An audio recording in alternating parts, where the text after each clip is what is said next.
అందరికీ మనమండి. మనం అనుకున్న టైం రీచ్ అయ్యాం కాబట్టి మిగిలిన వారికి అవకాశాలు ఇవ్వలేకపోతున్నాం. వేరే ఫార్ములా వచ్చేటప్పుడు ఈ మిగిలిన వారికి నేను అవకాశం ఇచ్చే అవకాశం నాకు కల్పిస్తాం కాబట్టి దయించి క్షమించాలి. రెండవది ఏంటంటే, చాలామంది సభ్యులు మాట్లాడారు. ముందుగా ఈ 16వ ఆంధ్రప్రదేశ్ శాసనసభకు సభాపతిగా నన్ను ఏకగ్రీవంగా ఎన్నుకున్నందుకు శ్రీ నారా చంద్రబాబు నాయుడు గారు పెద్దలు, అలాగే పవన్ కళ్యాణ్ గారు, బీజేపీ నాయకులు, తెలుగుదేశం పార్టీ శాసనసభ్యులు, బీజేపీ శాసనసభ్యులు అందరూ కలిసి ఏకగ్రీవంగా ఎన్నుకున్నందుకు వాళ్ళందరికీ ప్రతి ఒక్కరికి కూడా పేరు పేరున నా నమస్కారాలు తెలియజేస్తున్నానండి. గతంలో ఈ శాసనసభలో మనం చూసాం. అంటే నేను 83 నుంచి కూడా శాసనసభలో ఉన్నాను. ఉమ్మడి రాష్ట్రంలో కూడా చాలామంది శాసనసభలో సభాపతిగా పనిచేసిన తీరు చూసాం. చాలామంది పెద్దలు పనిచేశారు. ఇందాక అచ్చెన్నాయుడు గారు మాట్లాడుతూ కూడా కొన్ని విషయాలు చెప్పారు. తంగి సత్యనారాయణ గారు కానీ, ప్రతిభా భారతి గారు కానీ, యనమల రామకృష్ణ గారు కానీ, నారాయణరావు గారు, నారాయణరావు గారు ఉండేవారు, వారు కానీ, తర్వాత కోడెల శివప్రసాద్ గారు కానీ, వీళ్ళందరూ కూడా సభాపతులుగా పనిచేశారు. మీ అందరికీ తెలుసు. విలువలతో కూడినటువంటి కార్యక్రమాలు పాల్గొన్నారు. సభను సక్రమంగా నడిపించారు. ఉంటాయి కొంతమంది చేత చిన్న చిన్న పొరపాట్లు జరుగుతూ ఉంటాయి. కానీ నా ఉద్దేశం ఏంటంటే, ఈ సభ అన్నది చాలా గౌరవమైన సభ. నేను 42 ఇయర్స్ నుంచి నేను రాజకీయాల్లో ఉన్నా, మీకు తెలుసు. మీ అందరూ ఇప్పుడే మాట్లాడారు. అయితే ఈ స్థానం అన్నది చాలా పవిత్రమైన స్థానం. నేను మీ అందరినీ కోరేదంటే, ఇక్కడ చూశాను నేను రాత్రి అన్ని తెప్పి చూస్తే మొత్తం 22 మంది మహిళా ఎమ్మెల్యేలు వచ్చారు ఈ సభలో. నిజంగా చంద్రబాబు నాయుడు గారిని, పవన్ కళ్యాణ్ గారిని అభినందించాలా. ఇంతమంది మహిళలకు అవకాశం. మహిళల కోసం ఎన్నో ఉపన్యాసాలు ఇస్తుంటాం రాజకీయంగా, కానీ వాళ్ళకి ఆ స్థానం కల్పించడంలో ప్రముఖ పాత్ర వహించిన చంద్రబాబు నాయుడు గారికి, పవన్ కళ్యాణ్ గారికి, బీజేపీ వాళ్ళకి ధన్యవాదాలు చెప్పాల్సిన అవసరం ఉంది. అంటే మహిళలు, అలాగే 33% పోస్ట్ గ్రాడ్యుయేట్స్ ఈ సభలో ఉన్నారు. ఇది చాలా మంచి పరిణామం. 39 మంది గ్రాడ్యుయేట్స్ ఉన్నారు ఈ సభలో. అలాగే 57% లెస్ దెన్ 55 ఇయర్స్ ఏజ్ ఉన్నవారు ఉన్నారు. 55 ఇయర్స్ లోపు ఉన్న వాళ్ళు 57% ఉన్నారు. అంటే ఇంచుమించు యంగ్ బ్లడ్ కదా. ఇటువంటి సంపద ఈ సభలో ఉంది బికాస్ ఆఫ్ నాయకుల తాలూకు సహకారంతో. మరి దీన్ని ఉపయోగించుకొని మన సభని స్వభావంగా ఎప్పుడూ జరిగిన విధంగా ఉంచితే, ఎందుకు అంటున్నానంటే ఈ మాట, గత 5 సంవత్సరాల పరిపాలన చూసాం మనం. సభాపతిగా నేను మాట్లాడవచ్చో తెలియదు, కానీ రాష్ట్రం నష్టపోయింది, ప్రజలు నష్టపోయారు. ఇవాళ మీరు అందరూ ఏమనుకుంటున్నారు, కొంతమంది ఏమనుకుంటున్నారంటే మీకు పదవి వచ్చింది అనుకుంటున్నారు, ప్రజలు మీకు పదవి ఇచ్చారనుకుంటున్నారు. నా దృష్టిలో మనకి ఇచ్చింది పదవి కాదు, బాధ్యత. మనకి ఇచ్చింది, ఈ టర్మ్లో మనకి ఇచ్చింది పదవి కాదు, ఒక బాధ్యత ఇచ్చారు. మన భుజస్కంధాలపై బాధ్యత పెట్టారు, ఒక నమ్మకంతో ఇచ్చారు. చంద్రబాబు నాయుడు గారు, పవన్ కళ్యాణ్ గారు, బీజేపీ కలిసిపోయి ముందుకు వచ్చారు. ఈ రాష్ట్రానికి న్యాయం జరుగుతుంది, చంద్రబాబు గారు సమర్థవంతంగా పరిపాలన చేసే శక్తి ఉంది అని ఒక నమ్మకం. నేను ఎన్టీ రామారావు గారితో పనిచేశా 83లో, అది ఒక తుఫాన్. కానీ సీట్లు వచ్చాయి, కానీ ఇంత మెజార్టీలు రాలే ఆ రోజులో. ఒకసారి గమనించండి, ఒకసారి మీరు. సీట్లు వచ్చాయి, ఇంత మెజార్టీలు రాలే. ఏంటంటే ఒక ఎమ్మెల్యేకి, మా ఎంపీకి వచ్చిన మెజార్టీలు వచ్చి మనం చూశారు మీరు. దాన్ని మనం ఎప్పుడూ మర్చిపోకూడదని చెప్పి ఈ సందర్భంలో మీ అందరికీ మనం చేస్తున్నాను. అలాగే ఫస్ట్ టైం ఎమ్మెల్యేస్ 88 మంది ఉన్నారు మన హౌస్లో. ఫస్ట్ టైం ఎమ్మెల్యేస్ వారందరినీ నేను కోరేది ఏంటంటే, మీకు అవకాశాలు ఇస్తా. ఎందుకంటే మీరు కూడా మాట్లాడాలి, మీ తాలూకు వాయిస్ వినిపించాలి. మీ అందరూ నేను కోరేది ఏంటంటే, ఈ హౌస్లో మాట్లాడడం అంటే హౌస్ కోసం కాదు, నా కోసం కాదు, మీకోసం కాదు, ఈ రాష్ట్రం కోసం, రాష్ట్ర ప్రజల భవిష్యత్తు కోసం మాట్లాడాలి.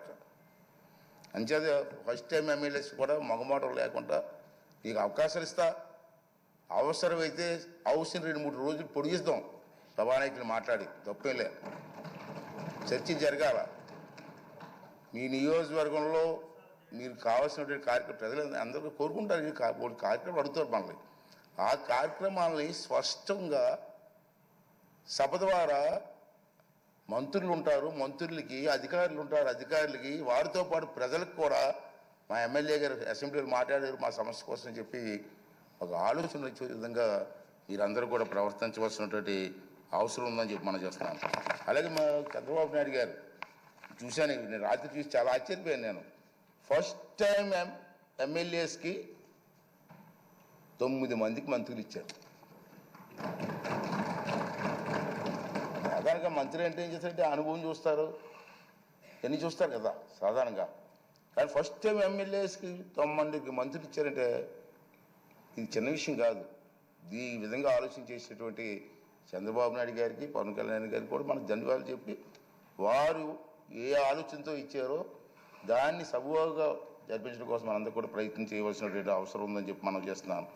అదే కాకుండా ఈవేళ మీరు చూశారు, ఇందా చెప్పాను, నందమూరి తారక రామారావు గారి ఆశీస్సుతో నేను రాజకీయాలకు వచ్చాను. మీ అందరికీ తెలుసు. గత 42 సంవత్సరాల నుంచి కూడా వాటివి ఉండొచ్చు, గెలిపి ఉండొచ్చు, ప్రజా జీవితంలో గడిపాం. నాకు జీవితాన్ని ఇచ్చింది తెలుగుదేశం పార్టీ.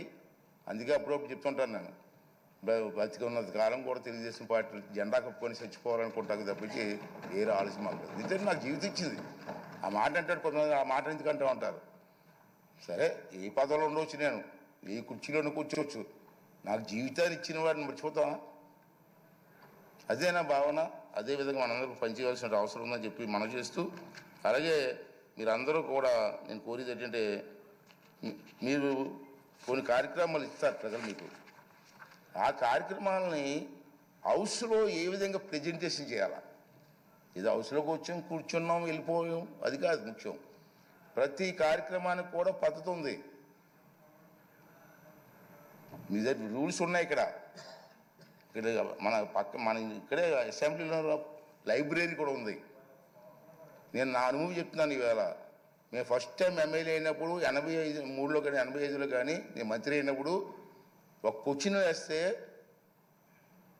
ఆ క్వశ్చన్ ఎలా వెయ్యాలా నేర్చుకోవాలి. ముందు ఏ ఫార్ములా వెళ్ళాలా. సభలో మాట్లాడినప్పుడు మంత్రి ఉంటారు, మంత్రితో పాటు వాళ్ళ డిపార్ట్మెంట్ వాళ్ళ ఆఫీసర్లు ఉంటారు. మీరు మాట్లాడింది మీ సమస్యని ప్రజెంటేషన్ చేసే విధానాన్ని నేర్చుకోవాలి. ఒక కావలిస్తే చంద్రబాబు నాయుడు పెద్దలతో మాట్లాడి మీకు ట్రైనింగ్ క్యాంప్స్ పెడదాం. ఇంతకుముందు హైదరాబాద్లో బాబు గారి టైంలో, సార్ మీకు గుర్తుందో లేదో కానీ, ఒక 4-5 రోజులు మాకు ట్రైనింగ్ ఇచ్చారు. ఎన్టీ రామారావు గారు అయితే అక్కడ గండిపేటలో 9 రోజులు ట్రైనింగ్ ఇచ్చారు మాకు. 9 రోజులు అక్కడే ఉన్నాం. ఏ సమస్యని ఎలా ప్రజెంటేషన్ చేయాలా, క్వశ్చన్ అవర్లో ఏ సమస్యని చేయాలా, 304లో ఏంటి ఇవ్వాలా, కాళ్ళ టెన్షన్లో ఏంటి ఇవ్వాలా, బడ్జెట్ స్పీచ్ ఎలా మాట్లాడాలా, ఇవన్నీ కూడా మనం ట్రైనింగ్ తీసుకోవాల్సిన అవసరం ఉంది. మనం ఏ సిగ్గుపడవలసిన లేదు. ప్రజా సమస్య నేర్చుకోవడంలో తప్పు లేదు. అంచేత మీ అందరినీ కోరేది ఏంటంటే, మీరు తప్పనిసరిగా టైం తీసుకొని, సీనియర్స్ కూడా ఉన్నారు, సీనియర్స్తో కూడా మాట్లాడి మీ ప్రెజెంటేషన్ బాగా చేసి ఈ రాష్ట్ర భవిష్యత్తుతో పాటు మీ నియోజకవర్గ భవిష్యత్తును కూడా మరి ముందుకు తీసుకెళ్ళడం కోసం మీరు ప్రయత్నం చేయవలసిన అవసరం ఉంది. ఇంచేత మిమ్మల్ని టీవీలో సభలో మనమే ఉన్నాం, మనల్ని చూడడానికి కొన్ని లక్షల మంది కూర్చున్నారు బయటని. ప్రతిరోజు మనల్ని అబ్జర్వ్ చేస్తున్నారు. వాళ్ళ ఆశలను అడగాస చేయడానికి వీల్లేదు. మనం ఈ 5 రోజులు మనకి పండగ కాదు, బాధ్యత. 5 సంవత్సరాలు మనందరం కష్టపడి ముందుకు వెళ్ళవలసిన అవసరం ఉందని చెప్పి మనం చేస్తున్నాను. చాలా ఉన్నాయి. బడ్జెట్లో డిమాండ్స్ ఉంటాయి మనకి. ఇది బడ్జెట్ పెడతారు కదా, బడ్జెట్లో డిమాండ్స్ ఉంటాయి. మీకు ఇంట్రెస్ట్ అయిన డిమాండ్స్ మీద మాట్లాడండి, ట్రైనింగ్ అవ్వండి. కావాలంటే మా ఈ సభాపతి కార్యాలయంలో కొంతమంది ఉంటారు, ఆఫీసులు ఉంటారు, వాళ్ళ దగ్గర కొంచెం నేర్చుకుందాం, ట్రైనింగ్ ఇద్దాం. అన్నీ చేసి మన కార్యక్రమం విజయవంతం చేయవలసినటువంటి అవసరం ఉందని చెప్పి నేనైతే భావిస్తున్నాను. అలాగే ఈ అందరినీ కోరేది ఏంటంటే, చంద్రబాబు నాయుడు గారు, మన పవన్ కళ్యాణ్ గారు, బీజేపీ నాయకులు ఉమ్మడిగా మనం వెళ్తున్నాం. మన మీద చాలా బాధ్యత ఉందని ఇందుకే చెప్పాను. ఆ సమస్యలు ఏ విధంగా చర్చించారు? రుచి చౌదరి గారు లాంటి పెద్దలు ఉన్నారు, చాలామంది అనుభవం ఉన్న వ్యక్తులు ఉన్నారు, గతంలో మంత్రులు చేసిన వ్యక్తులు ఉన్నారు, చంద్రబాబు నాయుడికి అపారమైనటువంటి అనుభవం ఉన్న వ్యక్తులు ఉన్నారు. ఈ అందరినీ కలిసి మన బాధ్యత. నా ఉద్దేశం ఒకటే, నేను ఒకటే నిర్ణయం తీసుకున్నాను, స్పీకర్ తక్కువగా మాట్లాడాలా, సభ్యులు ఎక్కువగా మాట్లాడాలి. ఆ అవకాశం నేను కల్పిస్తాను, అది బాధ్యత. కానీ మీరు కూడా ట్రై చేయండి, సభ్యుల మీద మాట్లాడండి, ఈ సభకు గౌరవం తీసుకురండి.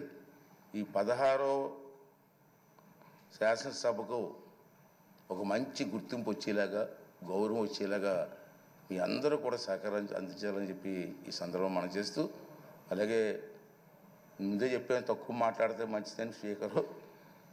అది ఈ మా 4 మాటలు మీకు చెప్పి రేపు సభలో మీరు అందరూ కూడా సహకరించండి. అందరికీ ఇద్దాం, ఒకేసారి టైం లేదు, ఇవాళ టైం లేదు కాబట్టి ఇవ్వలేకపోయాను. కానీ తప్పనిసరిగా అందరికీ సమయం ఇచ్చి మీ తాలూకు మాటలను రికార్డు కూడా అవుతుంది కాబట్టి అందరూ కూడా ముందుకు వచ్చి మన రాష్ట్రాన్ని కాపాడడం కోసం, రాష్ట్రాన్ని అభివృద్ధి చేయడం కోసం మనందరం కూడా కష్టపడి పనిచేద్దామని చెప్పి మనవి చేస్తూ, మరి మొన్న ఎన్నికల్లో ప్రజలందరూ కూడా మనకి ఉన్నతమైన బాధ్యత చెప్పారు కాబట్టి ఈ సభాముఖంగా మీ ద్వారా మనందరం కలిసి మనకు ఓట్లు వేసి గెలిపించి ఈ అవకాశం కల్పించినటువంటి ప్రజలందరికీ కూడా మరొక్కసారి నా ధన్యవాదాలు, నమస్కారాలు తెలియజేస్తూ, మరి ది హౌస్ ఈజ్ ఎగ్జామ్